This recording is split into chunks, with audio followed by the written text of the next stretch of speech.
2016-17 या आर्थिक वर्षाचा 31 मार्च हा शेवटचा दिवस. पर्यायाने या आर्थिक वर्षात आलेल्या नवीन सुधारणा, नवीन ऑफर यांचाही शेवटचा दिवस उजाडला आहे. त्यामुळेच या सर्व योजना आणि सवलतींचा लाभ आजच्याच दिवशी घेता येणार असून उद्यापासून त्या संबंधित कायद्यांमध्ये बदल करण्यात येणार आहेत. कोणकोणत्या गोष्टींचा 31 मार्च हा दिवस शेवटचा दिवस आहे ते पाहूया खालीलप्रमाणे. जुन्या 500च्या आणि 1000च्या नोटा डिपॉझिट करण्याची मुदत आज संपणार आहे. यानंतर जुन्या नोटा कुठेच बदलता येणार नाहीत. पंतप्रधान मोदींनी 8 नोव्हेंबर 2016 रोजी 500 आणि 1000 रुपयांच्या जुन्या नोटा रद्द करण्याचा निर्णय घेतला होता. त्यावेळी 30 सप्टेंबर पर्यंत बँकांमधून नोटा बदलून मिळतील असे जाहीर केले होते.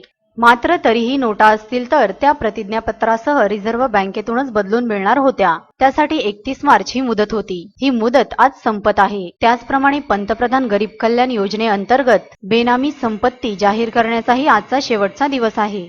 रिलायन्स जिओने दिलेल्या अनलिमिटेड मोफत इंटरनेट सेवा अनलिमिटेड कॉलिंगचा आज शेवटचा अखेरचा दिवस आहे. तसेच जिओची प्राईम मेंबरशिप घेण्यासाठीच्या नोंदणीचाही आजचा शेवटचा दिवस आहे. 31 मार्च नंतर जिओचं प्राईम मेंबर बनता येणार नाही. यासोबतच इन्कम टॅक्स रिटर्न फाईल करण्यासाठी आणि बँक खातेदारांना केवायसी अपडेट करण्याची मुदतही आज संपणार आहे. याचसोबत सोनं विकून अधिकचे पैसे घ्यायचे असतील तर ते आज करता येईल. कारण यापुढे सोने विकून प्रतिदिनी 10,000पेक्षा जास्त रोख घेण्यावर बंदी घालण्यात आली आहे. सर्वोच्च न्यायालयाने BS-III प्रकारच्या गाड्यांवर बंदीचे आदेश दिल्यानंतर सर्वच कंपन्यांनी BS-III मॉडेलवरील गाड्यांवर भरघोस सूट मिळणार असल्याची ऑफर जाहीर केली आहे. न्यायालयाच्या या निर्णयामुळे 1 एप्रिलपासून BS-III वाहने विकता येणार नाहीत.